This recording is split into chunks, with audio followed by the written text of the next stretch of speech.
بزرگوں اور بھائیوں، گزشتہ بیان میں آپ حضرات کے سامنے حج کے متعلق چند گزارشات پیش کی تھی۔ ایک یہ کہ حج یہ بھی شہادت اللہ الہ الا اللہ کا مظہر ہے، اور یہ خالصتاً ایک موحدانہ سفر ہے، توحید سے لبریز سفر، اور حج کے مقاصد میں سے بڑا مقصد اظہار توحید ہے اور غلبہ توحید ہے۔ آپ حضرات نے اکثر یہ سن رکھا ہے کہ شرک یہ ایسی لعنت ہے کہ جس کی وجہ سے کوئی عبادت بھی قبول نہیں ہوتی، اور جتنے فرقے ہیں وہ سب اتنی حقیقت کو مانتے ہیں کہ شرک کے ہوتے ہوئے کوئی عمل بھی اللہ کے دربار میں قبول نہیں ہوتا۔ بس صرف فرق اتنا ہے کہ شرک کی حقیقت کو سمجھتے نہیں کہ شرک کہتے کس کو ہیں۔ تو یاد رکھو، شرک کے دو شعبے ہیں۔ ایک کا نام ہے عقیدے کا شرک، جس کا تعلق عقیدے کے ساتھ ہے، جس کو علماء اپنی تعبیر میں تعبیر کرتے ہیں شرک اعتقادی۔ عقیدے کا شرک، عقیدے کا شرک یہی ہے کہ اللہ تعالی کی صفت خاصہ کسی اور میں تسلیم کرے، کسی تعویل کے ساتھ بھی، تو یہ شرک اعتقادی کا مرتکب ہے۔ مثال کے طور پہ اللہ کے سوا کسی ہستی کو، چاہے وہ ولی ہو، زندہ ہو، مردہ ہو، فرشتہ ہو، نبی ہو، امام الانبیاء صلی اللہ علیہ وسلم کی ذات گرامی ہو، اگر ان میں الوہیت کی صفات میں سے کوئی صفت مانی، غیب دان مانا، ہر وقت ہر چیز جاننا، یا ما فوق الاسباب ایک ذرہ کا علم مانا، تو یہ آدمی مشرک ہے، اور یہ شرک اعتقادی کا مرتکب ہے۔ چاہے وہ اس شرک کو عشق سے تعبیر کرے، محبت سے تعبیر کرے، لیکن حقیقتاً وہ شرک کا مریض ہے اور شرک کا مرتکب ہے۔ اسی طرح بغیر اسباب کے سننا یہ اللہ کا خاصہ ہے۔ اگر یہ صفت کسی نبی، ولی، زندہ، مردہ، فرشتہ، جن کسی میں بھی مانی، تو وہ آدمی شرک اعتقادی کا مجرم ہے، اور وہ اس کا مرتکب ہے، چاہے اس کو وہ جتنے خوبصورت القاب دے، عنوان دے۔ تو شرک اعتقادی کا یہی خلاصہ ہے کہ الوہیت کے خواص وہ مخلوق میں ماننا، چاہے وہ بڑی عظیم الشان مخلوق ہو یا عام سی مخلوق ہو، یا سب سے افضل الخلق حضرت محمد الرسول اللہ صلی اللہ علیہ وسلم کی ذات گرامی ہو، اللہ کا خاصہ الوہیت والا نبی کریم علیہ السلام میں ماننا بھی شرک ہے۔ اس کے بعد دوسرا جو شرک کا شعبہ ہے وہ ہے شرک فعلی۔ شرک فعلی کے 4 عنوان ہیں، جن میں 2 توحید کے ہیں اور 2 شرک کے ہیں۔ اس میں پہلا عنوان ہے غیر اللہ کی نظر نیاز، منت منوتی، اللہ تعالی کے سوا کسی جن، فرشتہ، ولی، نبی، امام الانبیاء کے تقرب کے لیے اس عقیدہ کے ساتھ منت ماننا، نظر اور نیاز ماننا کہ اس ہستی کو غیبی تسلط حاصل ہے اور یہ میرے حالات کو جانتا بھی ہے اور میرے نفع نقصان کا یہ مالک بھی ہے، چاہے ذاتی یا عطائی۔ تو اس عقیدے کے ساتھ نظر ماننا، منت ماننا، چاہے وہ نظر اور منت جانور کی صورت میں ہو، چاہے وہ نظر اور منت مٹھائی اور حلوے کی صورت میں ہو، چاہے وہ منت اور نظر بتی جلانے کی صورت میں ہو، چاہے وہ منت یا نظر کپڑا جو اچھاڑ کی صورت میں ہو، کسی صورت میں بھی ہو جس میں غیر اللہ کے لیے تسلط غیبی کا نظریہ، ما فوق الاسباب سننے جاننے کا نظریہ، تصرف کرنے، نفع نقصان کے مالک ہونے کا نظریہ، یا کام کار دینے یا کروا دینے کے نظریہ اور عقیدہ کے بیس پر کسی ہستی کے تقرب کے لیے ایک رائی کے دانے جتنا بھی ماننا، تو جس سے آدمی مشرک بنتا ہے۔ اور یہ کیا ہوتا ہے؟ شرک فعلی۔ کون سا شرک ہوتا ہے؟ شرک فعلی۔ اس نے شرک کا ارتکاب کیا اور یہ شرک فعلی ہے۔ غیر اللہ کے نام کی نظر نیاز، چاہے اس کے کوئی نام بھی رکھ لو، 11ویں شریف رکھو، 12ویں شریف رکھو، رجبیہ شریف رکھو اور 6 شریف رکھو، کوئی بھی ہو جس کے بیس اور بنیاد ہے کہ میں اس بابے کے نام کی نظر منت دوں گا تو میرے مال میں بابا برکت ڈال دے گا یا ڈلوا دے گا، میرے نفع نقصان کے مسائل حل کر دے گا یا کروا دے گا، اس عقیدے اور تقرب کے ذریعے چاہے حضرت حسین کے نام کی شربت کی سبیل ہو یا رسول اللہ صلی اللہ علیہ وسلم کے نام کے چاول اور حلوے کی دیگ ہو، تو یہ غیر اللہ کی نظر اور نیاز ہے، منت اور منوتی ہے۔ اس کو جتنا خوبصورت آپ نام دے دے اور اس پہ پردے چڑھا دے، اللہ کے ہاں یہ شرک فعلی کا شعبہ ہے اور اس کا مرتکب حقیقتاً مشرک ہے جو اسلام سے فارغ اور خارج ہو جاتا ہے۔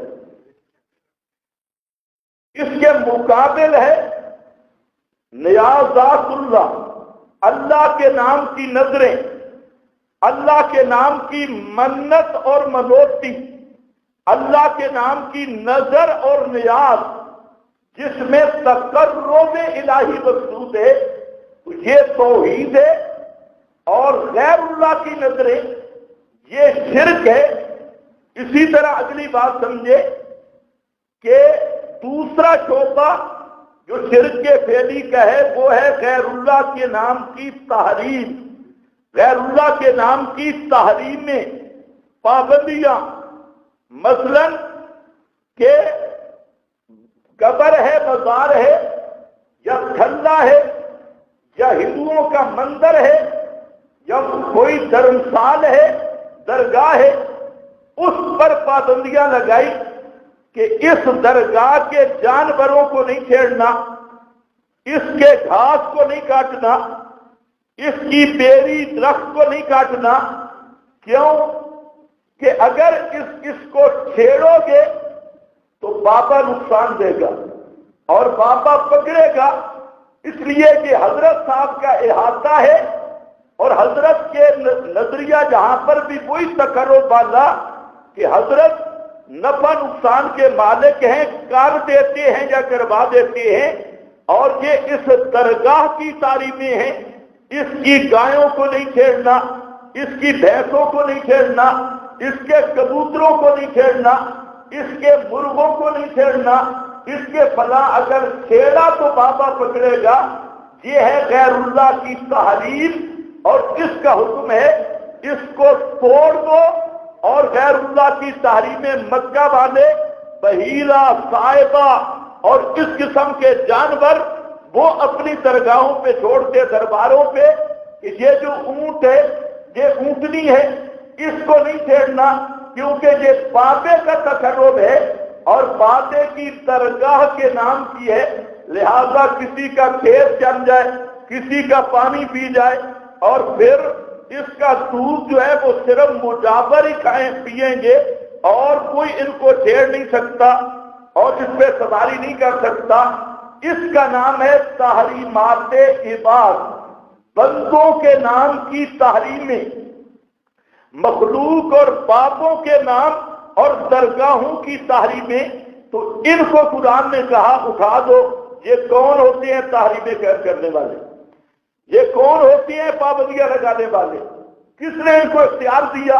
ان چیزوں کو خاص کیا درگاہوں کے ساتھ اور پھر اپنے قوانین بنائے، تو یہ تحریمات عباد ہیں۔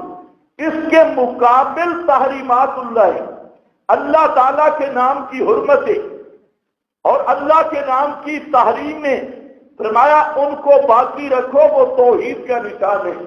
تو حج والی عبادت میں اگر غور کرے تو حج میں کیا ہے؟ تو جو توحید کے عنوان اور دو شرک کے عنوان، غیر اللہ کی نظر نیاز یہ شرک کا عنوان ہے اور اللہ کی نظر نیاز یہ توحید کا عنوان ہے، غیر اللہ کی تحریم یہ شرک کا عنوان ہے اور اللہ کے نام کی تحریمیں یہ توحید کا عنوان ہے۔ تو پوری حج والی عبادت انہی چار عنوانوں کی مظہر ہے، ابتدا سے لے کے انتہا تک اسی کا مظہر۔ آپ احرام باندھتے ہیں تو احرام تو ایک چادر ہے اور یہ چادر جہاں سے لے کے جاتی ہے، لیکن یہ چادر علامت ہے۔ جب آپ نے احرام باندھ لیا، اور احرام باندھنا کہاں سے؟ حرم کی حدود سے، اب آپ پہ بہت ساری احرام کے بغیر جو چیزیں حلال تھیں اب حرام ہو گئی۔ اب یہ کون سی ہے؟ تحریمات اللہ۔ وہ کیا چیزیں ہیں؟ تحریمات اللہ۔ اب سلا ہوا کپڑا نہیں پہن سکتے، خوشبو نہیں لگا سکتے، اور خوشبو والا صابن استعمال نہیں کر سکتے، بال نہیں کاٹ سکتے، ناخن نہیں کاٹ سکتے، اور اس طرح کی اور اپنا سر نہیں ڈھانپ سکتے، منہ نہیں ڈھانپ سکتے۔ احرام آنے سے یہ پابندیاں آ گئی، حالانکہ ابھی کوئی منہ ڈھانپ لے کوئی پابندی نہیں، خوشبو لگائے کوئی پابندی نہیں، اور سلا ہوا کپڑا پہنے کوئی پابندی نہیں۔ لیکن جب حرم کے بننے پہ پہنچ گیا اور آگے اللہ کا حرم شروع ہو رہا ہے تو یہ احرام کی حرمتیں یہ تحریمات اللہ ہے۔ یہ وہ توحید کا منظر ہے کہ یہاں سے مباحث اللہ تعالیٰ کی تحریمات کی پابندی کر کے اس کے حرم میں جائے گا، اور یہی وجہ ہے کہ بننے پر جب احرام باندھتا ہے تو احرام باندھنے کے بعد سب سے پہلا وظیفہ زبان پہ کیا آتا ہے؟ لبیک۔ آگے کیا ہے؟ لا شریک لک، لا شریک لک، لبیک لا شریک لک۔ یہاں مکہ والے ڈنڈی مارتے تھے، اور مسلم شریف میں ان کا چل بھی جائے، اتنا وہ کہتے اللہم لبیک لا شریک لک، یہ ابو جہل بھی کہتا تھا لا شریک لک، لبیک بھی کہتا، لا شریک لک بھی کہتا، آگے ایک تھوڑا سا جملہ کہتا، تھوڑا سا، الا شریکن هو تملکہ وما ملکا، اللہ ویسے تیرا شریک کوئی نہیں، لیکن تیرے اپنے ہیں نا، تیرے محبوب ہیں، تو نے انہیں عطا کی ہے، تیرے مقرب ہیں، اور ہم تو عطائی مانتے ہیں، عطائی۔ ابو جہل کیا کہتا تھا؟ ہم تو تصرف عطائی مانتے ہیں، مالک پھر بھی تو ہے اور دینے والا بھی تو ہے، لیکن تو نے اپنے ان مقربین کو طاقتیں دے رکھی ہے نا، تملکہ وما ملک، ان کا مالک بھی تو اور ان کے تصرف پر متصرف بھی تو، مالک تو۔ ان میں ہم کیا مانتے ہیں؟ انہوں نے عبادتیں کی، یہ تیرے مقرب ہیں اور مقرب ہیں، اور تو نے ان کو طاقتیں عطا کی ہے۔ آج مشرک کیا کہتے ہیں کہ ان کو طاقتیں کس نے دی ہے؟ اچھا، پھر بڑے فخر سے اپنے عوام کو بتاتا ہے شرک نہیں بنتا، کیونکہ ہم عطائی کے قائل، ہم تو عطائی طاقتیں مانتے، اس لیے شرک نہیں بنتا۔ شرک تو تب بنتا ہے نا کوئی ذاتی مانے، ہم تو عطائی مانتے ہیں۔ اور میرا بھائی دھوکے میں مت رہے، اگر یہ عطائی اور ذاتی کی تقسیم سے شرک اٹھ سکتا ہوتا تو ابو جہل جہنم نہ جاتا۔ ابو جہل کی پوری پارٹی وہ یہی کہتی تھی کہ ہم ذاتی طور پہ نہیں مانتے، بلکہ کیا مانتے ہیں؟ عطائی، اختیارات عطائی، غیب دانی عطائی، سما کی طاقتیں عطائی، پکارے سننا عطائی۔ اور وہ تو اس سے بھی آگے تھے، وہ کہتے جناب یہ جو تصرف ہے نا، تصرف کر دینے والا، یہ تو چھوٹے چھوٹے کاموں میں، جو بڑے کام ہیں یہ کر نہیں سکتے، یہ کروا دیتی ہیں۔ ہؤلاء شفعاؤنا عند اللہ ما نعبدهم الا ليقربونا الى الله زلفا، یہ ہمیں کروا دیتے ہیں، کر نہیں سکتے۔ اور چھوٹے چھوٹے کام یہ ان کو طاقتیں ملی ہیں، اور وہ بھی عطائی عطائی عطائی عطائی عطائی عطائی کی تعویلیں کر کے جہنم میں پہنچ گئی۔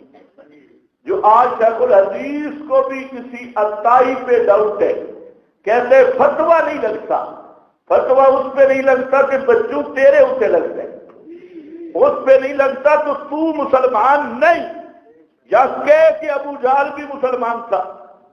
ویسے شکر ہے ابو جہل پہلے مر گیا، اگر آج ابو جہل ہوتا نا تو ان مولویوں نے اس کے بھی جنازے پڑھنے تھے،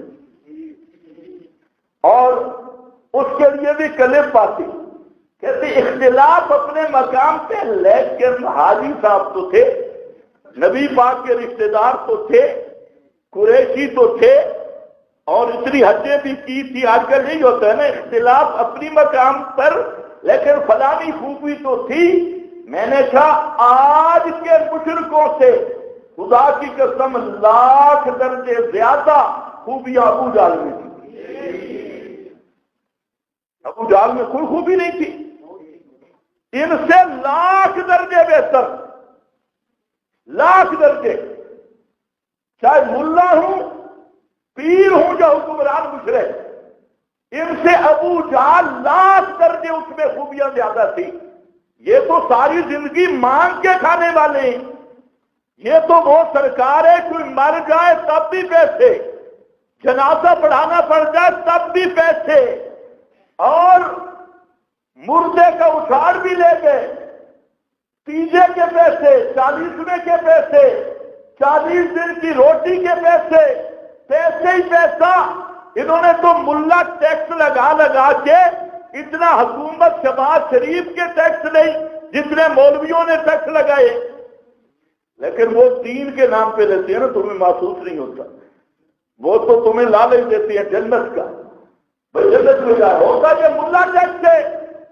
ابو جہل نے تو کوئی ٹیکس نہیں لگایا تھا، وہ تو سارا سال بیچارہ شہد کٹھی کرتا، ستو کٹھے کرتا، جو کس نیت سے کہ کعبہ میں آنے والے حاجیوں کی خدمت کروں گا، ستو میں شہد ملا کے دوں گا کعبہ میں آنے والے حاجیوں کو، اور پھر آج تیرا ملا مسجد بناتا ہے اور اس میں کوئی تمیز نہیں، بیٹھ کے لاؤڈ سپیکر پہ فلانی عورت آئی تھی انڈا دے گئی، فلانا آیا کہ پیسے دے دیا، کہاں سے آئے؟ سود کے، زنا کے اور چوری کے، ڈاکے کے، کبھی نہیں کہا۔ ابو جہل نے مسجد نہیں کعبہ تعمیر کیا۔ کعبے کی تعمیر کس نے کی تھی؟ مکہ کے مشرکوں نے، ان میں حاجی ابو جہل سرفرست تھا، تو اور اعلان کیا خبردار کوئی حرام کا پیسہ نہ آئے۔ کبھی آج مولوی سے سنا ہے چندہ کرتے ہوئے حرام کا پیسہ نہ دینا؟ یہ تو کہتے ہیں حلال حرام سارا ہضم، لکڑ ہضم، پتھر ہضم، ہر چیز آئی۔ تو میں نے ایسے نہیں کہہ دیا کہ ابو جہل نے آج کے مشرک ملا اور مشرک پیر کی نسبت اس کے مقابلہ میں لاکھوں خوبیاں تھی، تو وہ بھی عطائی کرتا ہوا جہنم میں چلا گیا۔ اور اللہ نے فرمایا لا یشرک فی حکمہ احدا، میں کسی کو اپنی الوہیت کی صفتیں عطا کرتا ہی نہیں، میں اب کسی کو اپنا شریک بناتا ہی نہیں۔ تو حج میں کیا ہے؟ حج میں یہی ترانہ ہے اللہم لبیک۔ ابو جہل اسی طرح پڑھتا تھا، اور تمہارے پاکستانی مشرکوں نے تلبیہ بھی بدل دیا، انہوں نے کہا لبیک یا رسول اللہ، لبیک یا رسول اللہ، اور اس عقیدے کے ساتھ کہ پیغمبر کریم ما فوق الاسباب سنتے بھی ہیں، حاضر ناظر بھی ہے، اور ہماری آوازوں کو سن رہے ہیں، اس عقیدے کے ساتھ شروع کیا لبیک یا رسول اللہ۔ حالانکہ مسلمانوں کا شعار کیا تھا اللہم لبیک لبیک لا شریک لک، تیرا کوئی شریک نہیں، آگے کوئی قلہ شلہ ہے؟ لا شریک لک۔ نبی کریم علیہ السلام نے مشرکوں کو کہا اور لا شریک لک قد روک آگے نہ جا اللہ میں۔ وہ کہتے ہیں کہ گستاخ ہے، یہ بے ادب ہے، یہ بزرگوں میں عطائی اختیار بھی نہیں مانتا، یہی ذاتی عطائی کا چکر ابو جہل کا، یہی ذاتی عطائی کا چکر آج کے مشرک کا۔ تو خیر میں عرض یہ کر رہا تھا، حرم کے بننے سے پابندیاں شروع ہو گئی احرام کی، اور پہلا ترانہ شروع ہوا اللہم لبیک لا شریک لک، اور ساتھ پہلی پابندی بھی آ گئی انما المشرکون نجس فلا یقربوا المسجد الحرام بعد عامہم ھذا، اللہ یحج جب مشرکن بعد العام، آج کے بعد کوئی مشرک حج نہیں کر سکتا، کیونکہ حج اللہ کی توحید کا مظہر ہے اور حج اللہ کی توحید کا سبق ہے، اور یہ اعلان بھی کروایا حضرت علی المرتضیٰ نے۔ اللہ کی شان، آج جتنا حضرت علی کے نام پہ شرک ہوتا ہے دنیا میں اس کی کوئی نظیر نہیں۔ قوم نوح سے لے کے آج تک کسی کی عبادت اتنی نہیں ہوئی جتنی حضرت علی کی ہوئی، اور حضرت علی کے نام پہ شرک ہوا، اور حضرت علی کی مشکل کشائی کے نعرے لگے، حاجت روائی کے نعرے لگے، لیکن یہ بھی اللہ کی شان کہ حضرت علی کی پیغمبر نے جو ڈیوٹیاں لگائی تھی اللہ کے حکم سے ایک ایک ڈیوٹی شرک کی جڑیں کاٹنے والی تھی۔ اللہ کو پتا تھا نا مشرک آئیں گے نام علی کا لیں گے، علی کی ڈیوٹی لگائی قبریں اڑا دو، اونچی قبریں مزار گرانے پہ کس کی ڈیوٹی تھی؟ اور پھر حضرت علی نے ساری زندگی یہ کام کیا، اپنے داماد ابو الحجاج الاسدی اس کو حضرت علی جو کمانڈر ان چیف ہے فوج دے کر بھیجا اور فرمایا میں تجھے اس کام پہ بھیج رہا ہوں جس کام پہ رسول اللہ صلی اللہ علیہ وسلم نے میری ڈیوٹی لگائی تھی، اور وہ یہ ہے کہ اللہ تعالیٰ قبرن مشرفن کوئی اونچی قبر نہ چھوڑنا، اللہ سب بیتا ہوں اس کو زمین کے برابر کر دے، اور فرمایا کوئی تمثال صورت نہ چھوڑنا، اس کو مٹا کیا۔ یہ وہ ڈیوٹی تھی، صورتیں مٹانا، بت گرانا اور نظارات گرانا، یہ حضرت علی کی ڈیوٹی تھی۔ ہمیں کہتے ہیں بڑے سخت ہیں، اور حضرت علی اب آ جاتے تو سب سے پہلے ان مزاروں والوں کو قتل کرتے، سارے بھنگی چرسی افیمی چدر ان کو قتل کر کے یہ سارے نظارات گراتے۔ کہتے ہیں بڑے نجدی بڑے سخت ہیں، نجدی کتنے سخت ہیں، حضرت علی نے تو ساری قبریں گرا دی۔ اور پھر ابو بکر صدیق امیر تھے، امیر حج، حضرت علی کو اس اعلان کے ساتھ بھیجا کہ ابو بکر صدیق کی عمارت میں اعلان آپ نے کرنا ہے، اور کیا اعلان کرنا ہے؟ انما المشرکون نجس، مشرک نرا گند اور پلیتی ہے، نجس نرا پلیت ہے، اور میری مسجد پاک ہے، مسجد حرام یعنی حدود حرم۔ مسجد حرام مطلب کیا ہے؟ حدود حرم میں کوئی مشرک نہ آئے، کوئی مشرک داخل نہ ہو۔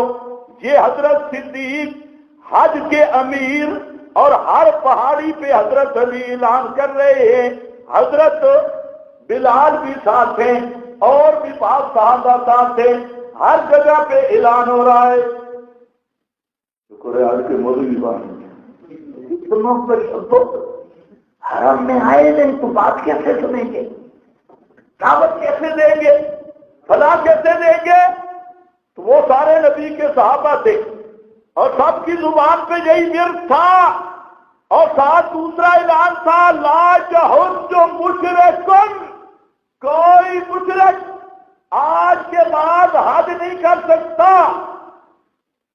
مشرکوں پہ پابندی لگے، اور یہ کیوں لگی؟ نبی کریم علیہ السلام نے اس سال حج نہیں کیا، حالانکہ حج فرض ہو چکا تھا، آپ نے حج نہیں کیا، ابو بکر صدیق کو حج پہ بھیجا اور حضرت علی سے یہ اعلان کروایا۔ کیوں؟ پیغمبر مشرکین کے ساتھ مل کے حج کرنا ہی نہیں چاہتے تھے کہ میں بھی حج کروں اور وہاں مشرک بھی ہوں، نہیں، پہلے مشرکوں کو نکال دو، مشرک نکل گئے، پابندی لگ گئی اس سال، اگلے سال پھر پیغمبر کریم خود حج پہ تشریف لائے، اور یہی حجۃ الوداع ہے، آخری حج ہے۔ پیغمبر کریم نے حج کیا، لیکن اس سال حج کیوں نہیں کیا؟ پوچھو علماء سے، اس سال حج اس لیے نہیں کیا کہ مشرک بھی آئے ہوئے تھے، اور آپ چاہتے تھے عبادت میں کوئی مشرک میرے ساتھ شریک نہ ہو۔ آپ جہاد پہ جا رہے ہیں، ایک بزرگ بھی پیچھے آ گیا تلوار اٹھا، صحیح ابھی آپ نے پوچھا کدھر؟ اس نے کہا یا رسول اللہ میں آپ کے ساتھ ہوں، ایمان تو نہیں لایا لیکن آپ کے ساتھ محبت ہے۔ محبت اور چیز ہے، ایمان اور چیز ہے، عشق ہے، ایمان نہیں لایا۔ فرمایا لا نستعین بمشرک لا نستعین بمشرکن، تو مشرک ہے اور جہاد والی سب سے اونچی عبادت ہے، اس لیے کسی مشرک سے ہم امداد نہیں لیتے، کسی مشرک کو اپنے ساتھ لے کے نہیں جاتے، پہلے مسلمان ہو بعد میں جہاد میں آ تو اجازت ہے، اور اگر پہلے میرا مسئلہ نہیں مانتا جہاد میں آنے کی اجازت تو نہیں ہے۔ تو اصل عبادت وہی ہوتی ہے جس میں مشرک نہ ہو، توجہ ہے، مشرک بھی اندر موحد بھی اندر،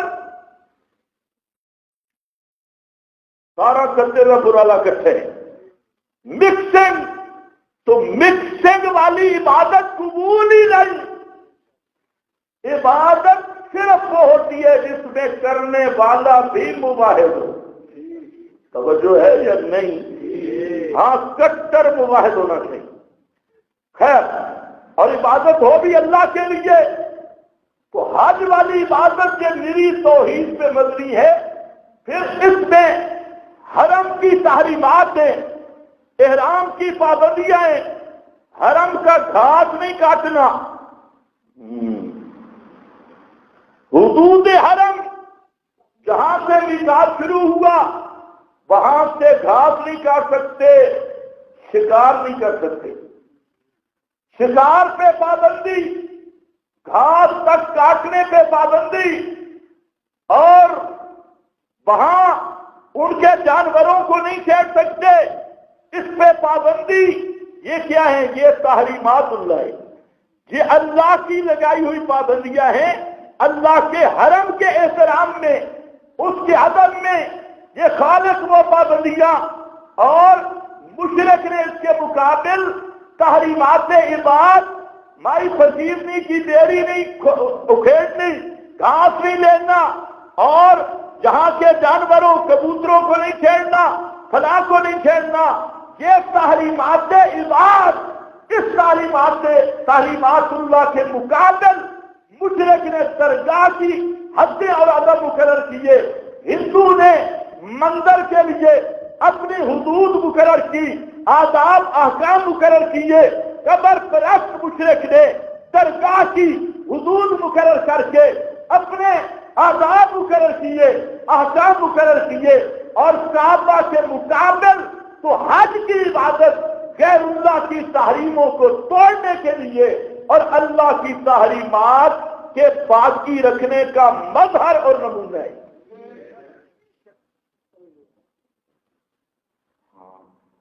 یہ ویسے جذباتی جملہ نہیں کہ مظہر توحید ہے، اور اس عقیدے کے ساتھ جائے گا تو حاجی ہے، نہیں تو شیخ سعدی کہتے ہیں میرا گدا بھی کئی دفعہ کعبہ کا طواف کر کے آئے، پھر کیا ہے؟ کعبہ پھرنے سے حاجی نہیں بنتا، عقیدے کی بنا پہ جا۔ پھر دوسرا شعبہ تھا نیازات اللہ، کعبہ میں جانے والی نیازیں، بکرے، چھترے، گائے، اونٹ، یہ جا رہے، ان پہ نشانیاں لگی ہیں، اور اللہ نے فرمایا یہ میرے شاعر ہیں، شاعر، شاعر کا معنی توحید کی علامتیں، خاص علامتیں۔ اب وہ جانور کعبہ جا رہے ہیں، اس کو کیا بولتے ہیں؟ ہدی، ہدی کے جانور نشان لگے کعبہ کی طرف جا رہے ہیں، فرمایا یہ کیا ہے؟ یہ نیازات اللہ، موحد کو سکھایا گیا کہ اوے موحدہ تو نے قربانیاں کرنی ہیں کس کے نام کی؟ اللہ کے نام کی، اور کس کے دربار میں؟ اللہ کے دربار میں۔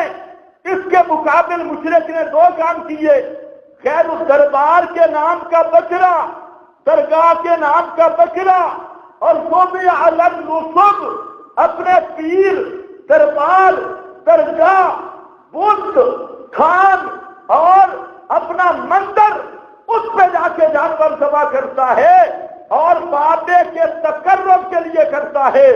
حج والی عبادت رکھی کہ وہ موحدہ تو سیکھ لے کہ رب کے نام کی نظریں کیسے ہوتی ہیں اور ان کو پورا کیسے کیا جاتا ہے، تو مشرک کے مقابل یہ جانور ہے حدی کا اور یہ قربانی کا. یہی وجہ ہے کہ قربانی کو حج کے ساتھ خاص نہیں کیا، کچھ احکام تو خاص کیے، لیکن قربانی والی عبادت پوری دنیا کے لیے رکھی، پوری دنیا کے لیے. آپ کی کریں گے قربانی، لیکن کس نیت سے؟ توحید کے لیے، اور اس عقیدے کے ساتھ کہ نظر نیاز کا لائق کون ہے؟ صرف اللہ. اس لیے فرمایا قربانی گوشت کا نام نہیں. گوشت کھا سکتے ہو لیکن قربانی گوشت کا نام نہیں. قربانی نام ہے اراد کا تم. جب چھری چل گئی اللہ کے نام پر اور خون نکلا، بس قربانی ہو گئی. آگے گوشت تمہارا ہے، کھاؤ، مشرکوں کو نہیں دینا، بیٹیوں کو نہیں دینا، سٹور کر کے رکھ لو، سارا سال کھاتے رہو، رشتے دار جو مواحد ہیں ان کو دو. قربانی ہو گئی اراد کا تم، خون بہانا. تو یہ ہے حج کا سبق، اور یہی تعلیم پیغمبر کریم نے دی. اگر اس کی تفصیل کریں کئی جمعے لگ جائیں گے. تو حج کی روح یہی توحید ہے. اور سب سے مشکل دو مسئلے تھے. غیر اللہ کے نام کی تحریم میں حج نے جڑ کاٹ دی. غیر اللہ کے نام کی نظر اور نیاز حج نے جڑ کاٹ دی. اور غیر اللہ کے نام کی پکار حج نے جڑ کاٹ دی. حج کے ایک ایک قدم پہ پکارنا ہے تو کس کو پکارنا ہے؟ میدان عرفات پہ کس کو پکارنا ہے؟ مینا میں کس کو پکارنا ہے؟ جمرات پہ کس کو پکارنا ہے؟ ایک ایک وظیفہ بتا رہا ہے حج کا کہ پکار کے لائق صرف اللہ، اور پکارے سننے والا بھی صرف اللہ. تو جب یہ نتیجہ بھی نکل آیا، نظر نیاز کے لائق بھی صرف اللہ، غیر اللہ کی نظر نیاز نہیں. تحریمات کے لائق بھی صرف اللہ، غیر اللہ کی تحریمات نہیں. اور پکارے سننے والا بھی صرف اللہ، غیر اللہ کے لیے پکار بھی نہیں. حتیٰ کہ محمد مصطفیٰ صلی اللہ علیہ وسلم کے لیے بھی پکار نہیں.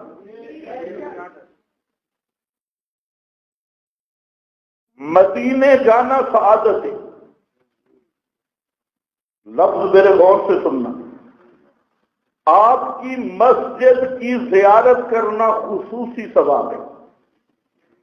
نبی کریم علیہ السلام نے خود ترغیب دی، فرمایا کہ سامان سفر جو ہے باندھنا ہو کسی متبرک مقام کی زیارت کے لیے تو وہ 3 مسجدیں، ایک کعبۃ اللہ مسجد حرام، اور دوسرا فرمایا میری مسجد مسجد نبوی، اور تیسرا فرمایا مسجد اقصی. اگر کوئی سفر کرنا چاہتا ہے نا تبرک کے لیے، اللہ کے قرب کے حصول کے لیے، کسی مکان کا سفر کرنا چاہتا ہے، فرمایا یہ 3 مسجدیں ہیں، اس کی زیارت کرو.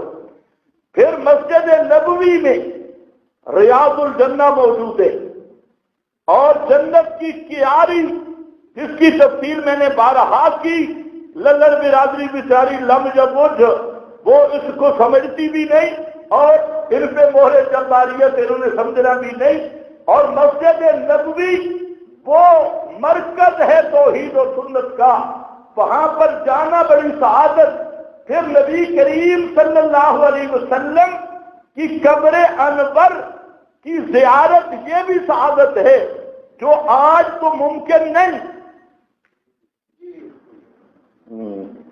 اب آپ کی قبر تک پہنچنا ممکن لا يمكن الوصول الى قبری. یہ جو لوگ تمہیں کہتے ہیں نا کہ آپ کی قبر تک پہنچنا، یہ جھوٹ بولتے ہیں، کذابین کا ٹولہ ہے.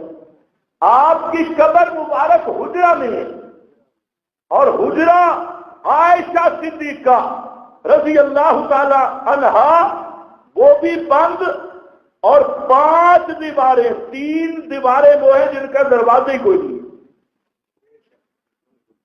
اور اب جہاں کھڑے ہوتے ہیں یہ حضرت حفصہ کا گھر ہے، جہاں پر درود سلام پڑھتے ہیں، تو یہ حضرت حفصہ کا مکان ہے، گھر ہے، جہاں پر حاجی کھڑے ہوتے ہیں۔ تو یہاں سما کا جو عقیدہ ہے نا، سننے کا، تو یہ تو بالاتفاق کوئی آدمی کا دماغ خراب نہ ہو یا کوئی پیور بے ایمان نہ ہو، تو یہاں پر بالکل صاف مسئلہ ہے کہ یہ اندل قبر والا درود بھی نہیں، سلام بھی نہیں، یہ دور والا درود و سلام ہے، کیونکہ اندل قبر تو پہنچ سکتا ہی کوئی نہیں۔ اور تمہارے یہ ملا بھی کہتے ہیں دور سے سما کا قائل مشرک ہے، چلو یہی فتویٰ مان لو۔ اس لیے ائمہ نے تصریح کی کہ اندیت اندل قبر کا معنی کیا ہے؟ داخل الحجرہ، حضرت عائشہ کے حجرے کے اندر اندیت بنتی ہے، اور حجرہ کے باہر بعید ہے، اور جدار دیوار کے بعد اب عاد ہے، اب اور جو موجودہ للڑ کمپنی ہے ان کا تو عقیدہ مسجد نبوی کی حدود میں جتنا پست درود پڑا جائے آپ سنتے ہیں، اگر یہ مشرک نہیں تو ابو جہل کا کیا قصور ہے؟ کچر اور پیبر مشرک۔ مسجد نبوی کی ہمارا نظریہ تو یہ ہے کہ موت سے ہی اسباب ختم، اب جب اسباب نہیں تو اب اللہ کو طاقت ہے یہاں سے سنا دے یا وہاں سے سنا دے، اور جو مر گیا اس میں سننے کی صلاحیت نہ وہاں سے ہے نہ یہاں سے، بات صاف ہے۔ اور یہ دھوکہ دینے کے لیے کیا کہتے ہیں، جو دور سے سما کر قائل ہے وہ مشرک ہے۔ میں نے کہا تم پھر بھی مشرک ہو، کیونکہ تمہارا عقیدہ کیا ہے؟ مسجد نبوی کی حدود جب موجودہ حالت روزہ تھی اور تمہارے بابوں نے صلاحت کی ہے کہ یہ بعید ہے، یہ اندہ نہیں، تو جب بعید کا قائل مشرک ہے تو شاہدوا علی انفسہم انہم کانوا کافرین، تم نے تو اپنا شرک خود منوا لیا، ہمیں گالیاں کیوں دیتے ہو؟ مشرک تو تم اپنے آپ کو خود کہتے ہو، پتہ نہیں تمہیں سمجھ بھی ہے؟ توجہ کر، بڑا شور کیا، میں حیران ہوں، کہتے ہیں جی جنازے پہ نہیں کیا، جنازے پہ نہیں کیا، ماشاءاللہ، اور اس پہ شور وہ کر رہے ہیں جو کتر مشرک ہے، اور ان کو تکلیف ہے کہ جنازے پہ نہیں لیا۔ تو میں پوچھتا ہوں للڑ برادری تمہیں کیا تکلیف ہے؟ توجہ ہے؟ اسے پوچھے بھائی تمہیں کیا، تو کون؟ کہتے میں خواہ، تو کون ہے؟ یہ خواہ بخواہ۔ بھائی للڑ کو کیا تکلیف ہے میں کسی کا جنازہ پڑھوں یا نہ پڑھوں؟ للڑ جنازے کے مامے رکھتے ہیں۔ سوال تو میرا بنتا ہے کہ کل تک تم کہتے تھے مماتیوں کے پیچھے نماز نہیں، تمہارے بڑے بڑے پنڈتوں کے فتوے ہیں، تمہارے بڑے بڑے گروؤں کے فتوے ہیں، اور تمہارے بے نوریوں سے لے کے بڑے بڑے پنڈت اور بڑے بڑے پادریوں کے فتوے ہیں کہ اشاعت التوحید والوں کے پیچھے نماز نہیں، اور ان کے ساتھ قربانیاں نہیں، ان کے ساتھ اٹھنا بیٹھنا نہیں۔ تو سوال میرا ہے، یہ فتوے دیکھ کر پھر مولانا اشرف علی کے جنازے پہ کس منہ سے آئے تم؟ پتہ نہیں تمہیں سمجھ بھی آئی کہ نہیں؟ پھر فتووں پہ خود نہیں پیشاب کر دیا؟ جو کل تک تم فتوے دیتے تھی مماتی گستاخ ہے، مماتی بھی ادب ہے، ان کے پیچھے نماز نہیں، اور تیرے سارے پنڈتوں کے فتوے کراچی سے لے کے پشاور تک کے گرو اور پنڈت ان کے جو فتوے پادریوں سے، پھر تمہارے اندر اگر غیرت ہوتی مر جاتے غیرت سے خالی، ٹوٹو مر جاتے تم کہ کل تک تم فتوے دیتے رہے اور آج مماتیوں کے جنازے میں اگلی صف میں کھڑے۔ اگلے سال میں کھڑے ہیں، اس کو کہتے ہیں القول علی القول، اپنے قول پہ خود بول کرنا۔ تو جن تمہارے بزرگوں نے جنازے میں شرکت کی، یا تو ان کو کہو کہ دوبارہ نکاح پڑھیں، لیکن دوبارہ پڑھانے کا بھی فائدہ نہیں جب تک عقیدہ صحیح نہ ہو۔ بہرحال کم از کم اتنا تو ہو گیا نا کہ تمہارے پنڈتوں کے فتوے تو جہنم میں گئے، ورنہ بتاؤ حکم غیرت کر کے گستاخ رسول کا جنازہ پڑھنے والا کون ہوتا ہے؟ مماتیوں کو گستاخ رسول کہہ کے پھر جنازے پڑھتی ہو، اور جو تمہارے اندر سور اور پیر ہے نا وہ ذہن میں رکھو، اب تعلیم القرآن سے وقت آ گیا ہے تمہارا پورا بسترا گول کرنے کا۔ اور یہ یاد رکھو کہ جتنا تم سیکھ رہے ہو تمہاری پیڑا میں جانتا، پیڑا اور سے فتیا اور تمہیں کیا تکلیف ہوئی، اب انشاءاللہ وقت آ گیا کہ تعلیم القرآن سے ہر للہر کو نکالا جائے اور ہر بزتی کو نکالا جائے گا۔ تو اس لیے تم ذرا خوش نہ ہو، تکلیف تو نہیں ہو رہی، حیرانگی کی بات، بڑی تکلیف ہوئی۔ خیر واپس آ جا، واپس آ جا، توجہ ہے، اونچا ذرا بول۔ کچھ باتیں میں کرنا چاہتا تھا لیکن ٹائم نہیں، موقع پہ کر دوں گا انشاءاللہ، رہتی نہیں ہے، کروں گا، سب کروں گا۔ تو خیر آ جاؤ، فی الحال اتنی پھکی کافی ہے، اگر آرام آ گیا ٹھیک، اگلی پھکی ذرا تیز ہے، ہاں اتنی پھکی کافی ہے، میرا خیال ہے آرام آ جائے گا۔ آگے ذرا چلیں، حج میں نبی کریم صلی اللہ علیہ وسلم نے جو آخری خطبہ دیا، پچھلے جمعے پر بھی میں وہ سنانا چاہتا تھا اور وہ ٹائم نہ ہونے کی وجہ سے رہ گئی، قلت کی وجہ سے۔ اس کے چند چیزیں میں آپ کے سامنے رکھتا ہوں کہ نبی کریم صلی اللہ علیہ وسلم نے حج پر خطاب کیا اور وہ مباحثوں کے سننے کے قابل ہے، اور اس کو نوٹ کرو۔ نبی کریم صلی اللہ علیہ وسلم کا یہ آخری خطبہ حدیث کی کئی کتب میں ہے، اس کے مختلف ٹکڑے ہیں۔ ایک کے فرمایا لعلی لا اراکم بعد عامی ھذا، ایک یہ ارشاد تھا، صحابہ کو فرما رہے ہیں کہ شاید اس سال کے بعد میں تمہیں نہ دیکھ سکوں۔ بات سمجھنے والی ہے اگر غور ہو۔ لعلی لا اراکم بعد عامی ھذا، یہ کس کو کہا جا رہا ہے؟ ابو بکر صدیق، فاروق اعظم، جبکہ آپ بتا گئے تھے فاتی ابا بکر کہ میرے بعد میرے منبر پہ ابو بکر ہوگا، اور پھر یہ بھی بتا گئے تھے عمر ہوں گے، عمر کے بعد عثمان ہوں گے، عثمان کے بعد علی، لیکن یہ تین خصوصاً حضرت ابو بکر صدیق، حضرت عمر، اور پیغمبر کریم نے جب بھی ان کی عظمتیں بیان کی تو سب سے پہلے ابو بکر ثم عمر ثم عثمان، یہی ترتیب رہی، اور بتا رہے ہیں اللہ کے بتلانے سے کہ میرا خلیفہ کون ہوگا؟ ابو بکر صدیق، لیکن ساتھ فرماتے ہیں لا اراکم بعد عامی ھذا، اس سال کے بعد میں تمہیں دیکھ نہیں سکوں گا۔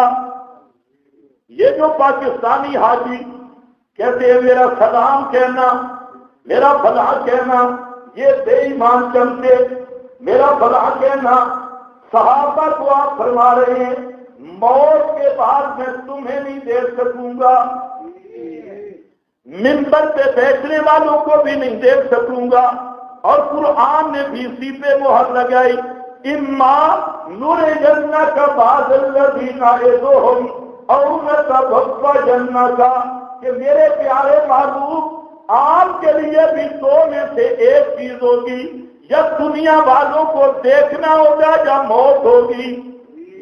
آپ پہ بھی موت آ جائے تو پھر دنیا والوں کو دیکھ نہیں سکتے۔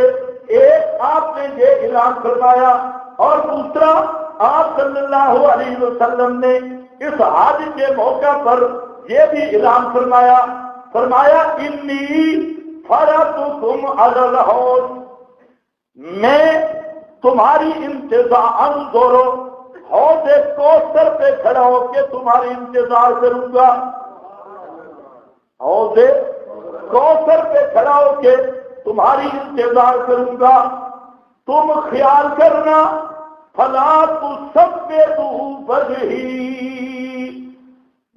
اس کا ترجمہ کرنا بہت مشکل ہے۔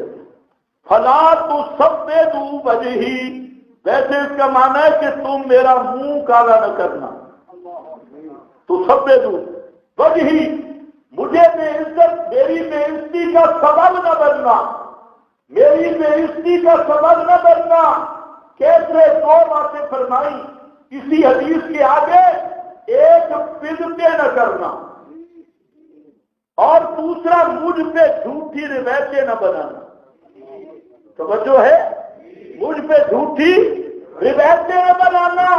من کذب علی متحملا فلیتبوأ مقعدہ من النار، اسی مقام پہ فرمایا، اور فرمایا اگر بدعتیں کی حوض کوثر سے دھتکارے جاؤ گے اور تمہیں پکڑ کے پیچھے کر دیا جائے گا، اس لیے یہ دو کام نہ کرنا، یہ میری بے عزتی ہے، میرا امتی بدعتیں کرے۔ توجہ ہے، عزت معمولی چیز ہے۔ پیغمبر فرما رہے ہیں میری بے عزتی نہ کرنا، اور بے عزتی کے آگے کس چیز کو ذکر کیا؟ بدعت۔ معلوم ہوتا ہے بدعتی نبی کو بے عزت کرنے والا ہے، اور جو پیغمبر کی بے عزتی کرتا ہے مسلمان ہوتا ہے۔ جو پیغمبر کے سماج فضل کا سبب نبی نے بیان کیا، لا تسبحوا وجہی، اس کا ترجمہ کرنے سے بھی ڈر لگتا ہے، تو اس کا میں نے تھوڑا سا ترجمہ کیا، علماء تو سمجھ جائیں گے مجھے میری بے عزتی نہ کرنا، بدعتیں نہ کرنا اور جھوٹی روایتیں میرے ذمہ نہ لگانا۔ آج یہ دونوں کام اہل عزت کا خیال ہے، عزت بھی اور ہر جھوٹی روایت پہ قال رسول اللہ، قال رسول اللہ، محمد بن مروان پہ بھی قال رسول اللہ، محمد بن اسحاق پہ بھی قال رسول اللہ، ہر جھوٹے کذاب کی روایت لے کر پیغمبر کے ذمہ لگائی۔ فرمایا اس چیز سے بچنا، یہ بھی حجۃ الوداع کے خطبے کا حصہ ہے، مسند احمد میں موجود ہے، اور ساتھ ایک حدیث میں فرمایا لوگوں تعلموا مناسککم، پورے احکام سیکھ لو، پورے احکام۔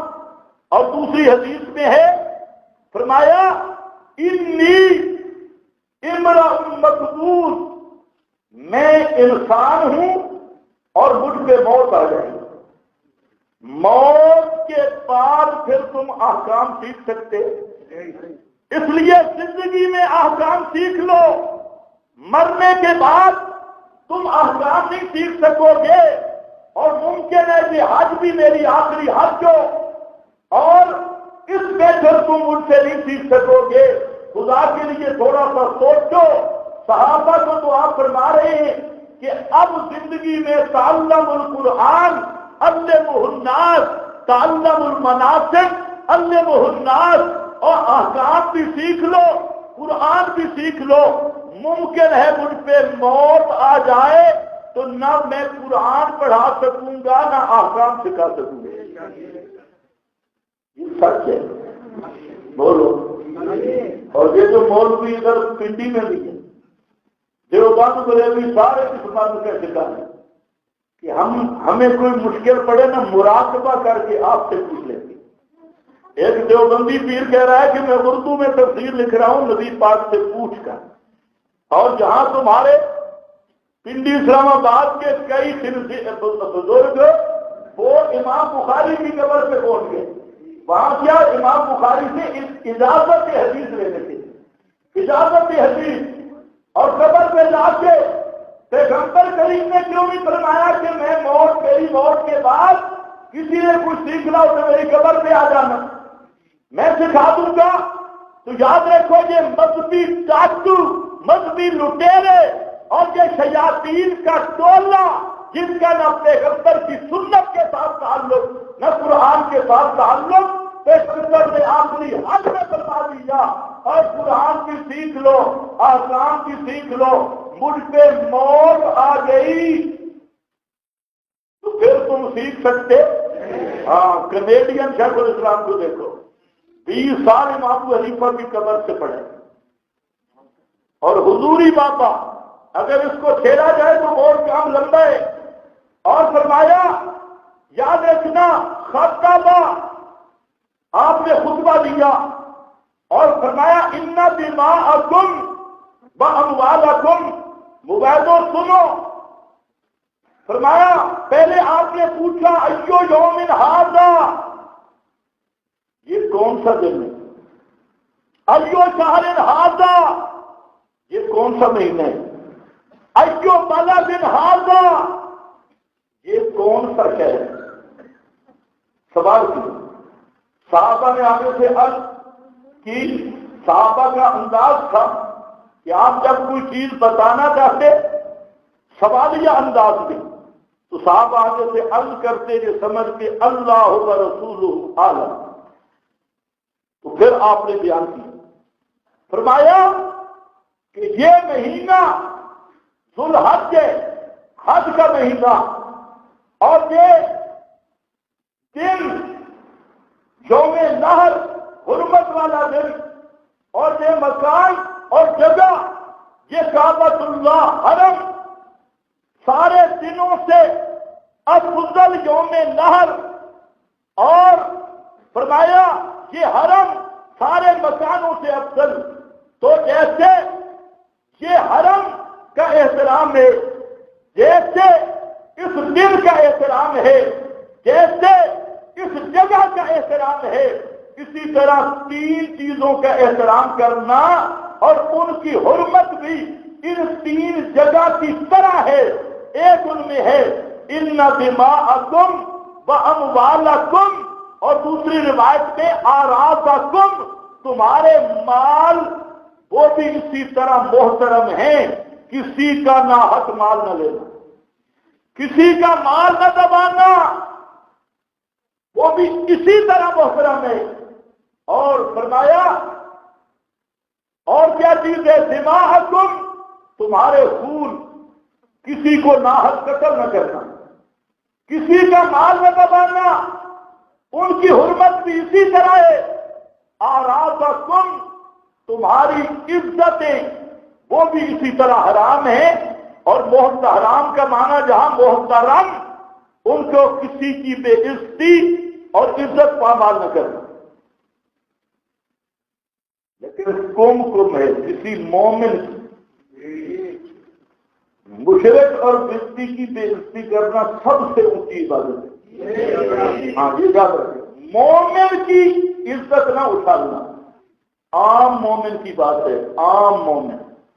اور دوسری حدیث میں ہے کہ عام مومن بندے کی حرمت اور عظمت اور عزت ان اللہ اعظم من بیت اللہ، کعبۃ اللہ کی احترام سے بھی مومن کا احترام زیادہ معزز ہے اللہ کے ہاں۔ آج ہم اور آپ اس کا احترام کرتے ہیں، کئی مباحث ہوتی ہیں، پتہ چلتا کوئی بھی نہیں، فیس بک پہ لگے ہوئے، کبھی کسی کی پگڑی اچھالی جا رہی ہے، کبھی کسی کی اتاری جا رہی ہے، کبھی کس کی، تو ان سے بھی میں عرض کرتا ہوں کہ خدا کا خوف کرو، اور عام مومنین کی بے عزتی کرنا اتنی بڑی بات، اور علماء ربانی دین کی پگڑی اچھالنا، اس لیے حافظ ابن عساکر نے لکھا اور تمام ائمہ متفق ہیں کہ علماء ربانی دین داعیان توحید و سنت کی جو بے عزتی یا غیبت کرتا ہے اس کا خاتمہ ایمان پہ نہیں ہوتا، پہلی سزا یہ ملتی ہے، اس کو اللہ ایمان سے محروم کر دیتے ہیں اور وہ پٹری سے اتر جاتا ہے، تو وہ ہمیشہ وہ اترتے ہی جاتا ہے، حتیٰ کہ ایمان پہ اس کا خاتمہ ہی خطرے میں پڑ جاتا ہے۔ تو اس لیے انہوں نے لکھا کہ ان لحوم العلماء، علماء کا جو گوشت ہے، لحوم ہے، یہ زہر ہے۔ من شمہ مرے گا ومن اکلھا ماتا، جس نے سونگا تو وہ مریض ہوگا، جس نے کھایا تو مر جائے گا۔ گوشت مراد کیا ہے؟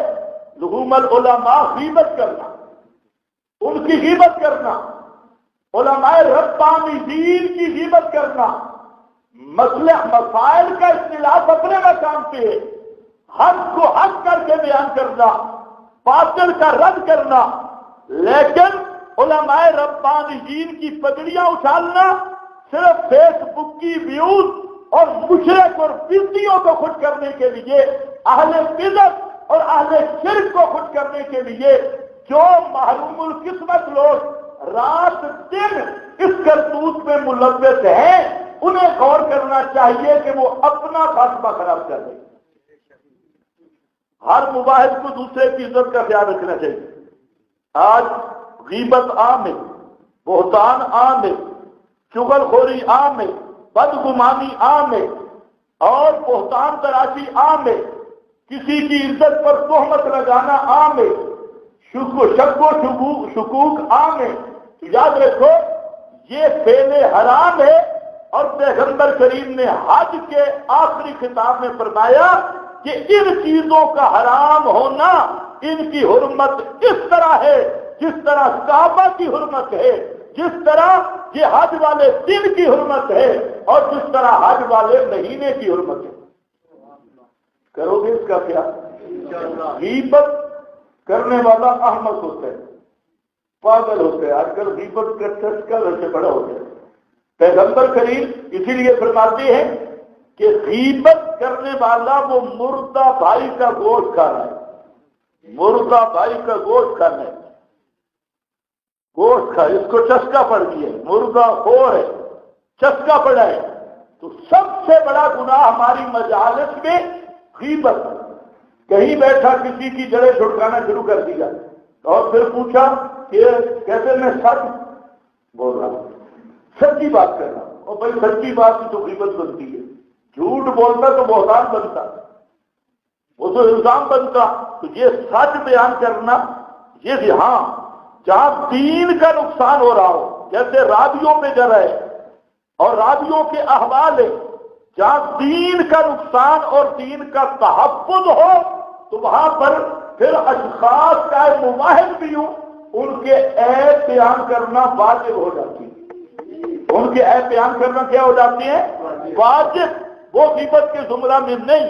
ویسے مسلمانوں کی بے عزتی اور حتیٰ کہ عزت، اور خصوصاً علماء کی اور علماء ربانیین کی، فرمایا کہ حرمت یومکم ھذا فی شہرکم ھذا فی بلدکم ھذا، اور فرمایا الا کل شیء من امر الجاہلیہ تحت قدمی موضوع، خبردار میری سنت کا نور چمک چکا ہے۔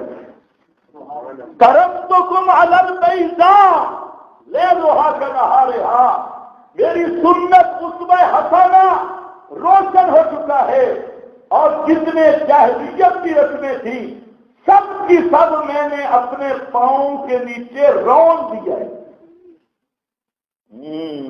امر ٹائم ختم ہو گیا۔ امر جاہلیہ، ساری جاہلیت کی رسمیں، وہ جاہلیت کی رسمیں کیا تھیں انشاءاللہ آئندہ جمعے پہ ہوگا بیان، سب کو میں نے رون کے رکھ دیا، اور آخر پہ چلو آخر یہی سمجھو، آخر دعوانا